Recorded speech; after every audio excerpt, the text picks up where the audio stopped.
there! Thank you for tuning into our tutorial on how to download the CW app on your iPhone. We're thrilled to guide you through the process, so sit back, relax, and make sure to watch until the end. Don't forget to hit the subscribe button for more informative tutorials like this one.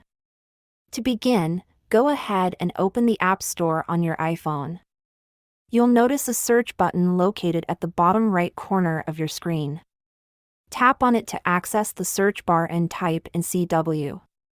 Click on the search button, and the CW app should appear on your screen. Just tap on the download button next to the app, and the download process will start.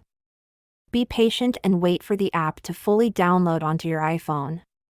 Once the download is complete, you can launch the app by tapping on the Open button next to the app. That's all it takes! You've successfully downloaded the CW app on your iPhone. We hope this tutorial was helpful, and if it was, please give us a thumbs up and let us know in the comments section below.